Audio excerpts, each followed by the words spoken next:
Isa na ata ito sa pinakamahihirap na content na gagawin ko. Nitong mga nakaraang araw, pumanaw ang isa sa mga tinuturing kong mentors sa medicine, si Dr. Torres. Pakikiramay po sa mga naiwan at kasabay nito halos. Binulaga tayo ng announcement ni Dr. Willie Ong tungkol sa kanyang pagkakaroon ng cancer. Ilang tanong din ang natanggap ko tungkol dito. Ano nga ba itong sarcoma at neutropenic sepsis? Halika kayo, pag-usapan natin yan. Hanggang sa puntong isinusulat at sinushoot ko itong video na to, hindi pa rin sumasagot sa akin si Dr. Willie Ong tungkol sa kanyang kalagayan. Pero ayon sa mga posts, pinahintulutan niyang gamitin ang kanyang kaso para magkaroon ng awareness ang mga kabataan at mga pamilyang Pilipino tungkol sa sakit na sarcoma. Straight to the point na po tayo, define natin ang sarcoma ay isang type ng cancer na tumatama sa mga connective tissues. Kapag sinabi natin na connective tissues, magkakasama dyan yung fats, muscles, blood vessels, nerves, skin, gastrointestinal tract, bone, cartilage. Depende po kung saan tumatama ang mga yan ang magiging type ng cancer at sintomas ng sarcoma. Sa kwento ni Dr. Willie Ong, wala siyang naramdaman agad na sintomas ito. Dahil sa kanyang edad, nasa isipan niya siguro na ayos lamang at hindi ka pangamba ang nararanasan niyang pangangayayat. Pero sa katotohanan ng bagay, ang isang taong mayroong cancer ay po pwedeng makaranas ng pangangayayat bilang isang sintomas. Minsan, ito nga yung primary na sintomas. Isa kasing catabolic state ng cancer. Ibig sabihin, gumagamit ito ng maraming calories. Ang sarcoma ay very rare. Ayon pa nga sa American Society of Clinical Oncology, 1% lamang ng adult cancers ang sarcoma. Dahil sa sarcoma ni Doc Willie na umabot ng 16 centimeters, naapektuhan ang ilan sa kanyang mga ugat, pati na rin ang daanan ng pagkain at bandang likuran. Hanggang sa nahirapan na rin siya sa kanyang nararamdaman na sakit na para daw hinihiwa. Kasama dyan hirap ng paglunok, pananakit ng likod, pumamanas at iba pa. Ayon na rin po sa kanya, wala siyang risk factor ng cancer, naging maingat sa pagkain at gumagawa ng mabuti sa kapwa. Kung siyensya at siyensya ang pagbabatayan at pati na rin mga datos, hindi pa rin po tukoy ang pinagmumulan ng sarcoma. Ilan sa mga risk factors ito po pwedeng radiation, usually ionizing radiation, genetic factors, exposure sa mga chemicals tulad ng vinyl chloride, herbicides at viruses sa background ng pagkakaroon ng Kaposi sarcoma. Para naman po kay Doc Willie, ang itinuturo niyang dahilan ng kanyang sakit, stress, dulot ng pangbabash sa kanya na related sa kanyang pangangampanya bilang pangalawang pangulo ng bansa nitong nakaraang presidential elections. Maraming bagay talaga ang maaaring magawa ng stress sa katawan ng tao. Meron din kasing ilang klase nito. Nandiyan yung eustress na po pwedeng maging maganda o maging beneficial.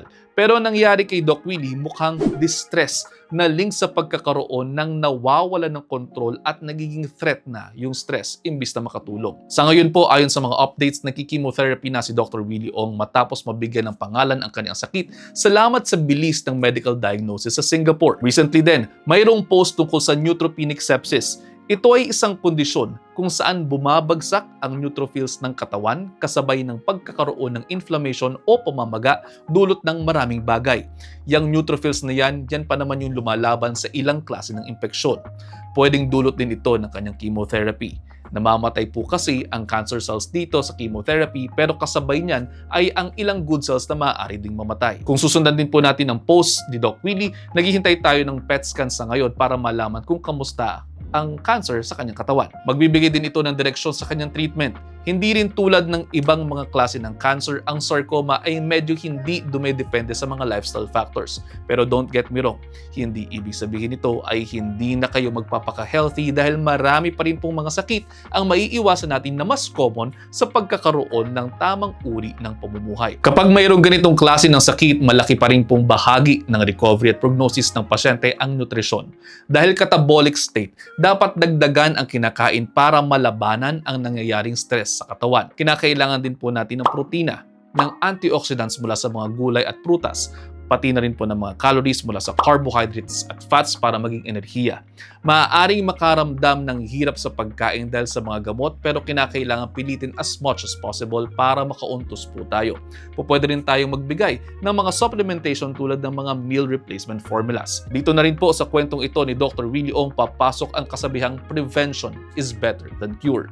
Pero ang tanong, paano mapiprevent kung hindi mo naman alam kung ano nga ang mayroon ka? Diyan papasok ang executive screening na ino-offer ng mga health screening centers. Halimbawa, not sponsored po ito, ay ang Fullerton Health na matatagpuan sa BGC at pati na rin po sa mga hospitals. Bilang mentor sa akin sa social media, malaki po ang naibahaging tulong sa akin ni Doc Willie at ni Doc Liza. Mensahe ko po sa inyo, Doc Willie, Doc Liza, magpahinga rin po kayo at magpalakas muna. Huwag niyo muna po kaming intindihin dito sa Pilipinas. Ang mas mahalaga ay gumaling po kayo at magpalakas. Cardiologist si Doc Willie at alam niya itong susunod kong sasabihin.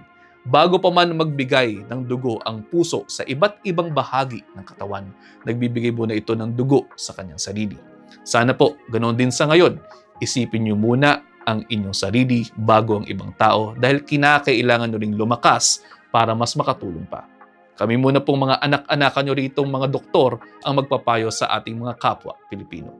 Nakakalungkot kasi na kung sino pa ang gustong tumulong sa ating bayan para sa mas magandang health purposes dito sa atin, siya pa nagkakasakit. At paano hanggang dito na lamang muna? Mahaba-haba na rin ito. Sana po may natutunan kayo. See you ulit next episode. Ingat.